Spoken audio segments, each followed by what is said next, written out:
Alright, so I'm building another one. This one's an 04, you can tell by the grill.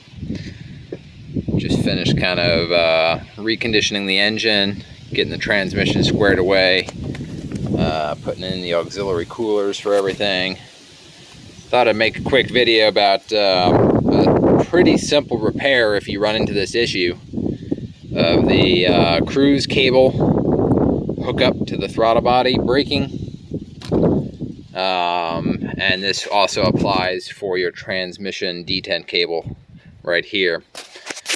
Pretty much they pop off this way, and I haven't really seen one break if it's removed properly, but I've seen a lot break because people don't know that they pop outwards and they pop forwards, actually, like that, and they don't just pry outwards. If you try to pry them outwards, they break.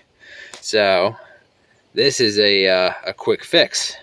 Now there is a company I found that makes these already like this for fixing this cable, but you can do this by if you have a parts Jeep, or go to a junkyard and find one of these in good condition, another cable. You can take a hot knife or a razor blade, get a torch, heat the razor blade up, and you cut a line through it on the inside like this. And you can pop it off and then pop it onto your cable. In this case, it's the cruise cable, and I didn't feel like rewinding the cruise module with a new cable, so this took about 2 minutes to do. And then you can pop the new cable in, or pop your replacement piece in, and just snap it on.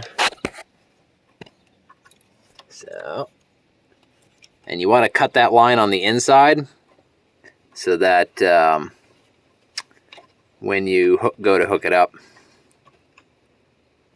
like so, it kind of clips on so that that line is on the inside, and it stops it from popping off. It stops the cable from popping out of the plastic clip, kind of holds everything together, and it works great. Well, hopefully this has been helpful for someone who's run into this issue. I know between the transmission downshift cable and the cruise control cable, these little plastic pieces break all the time. And it's kind of like, well, sucks for you. You got to buy a new cable and go through the whole process of replacing that. Or you can just do this. It takes a couple minutes. Easy fix. Super inexpensive. I'll probably make another video as soon as I get these actually brand new manufactured pieces in, repair pieces in, and I'll see if they work good, and I'm definitely gonna make a video on them. Probably post up some links. So that's it for today. Thanks for watching.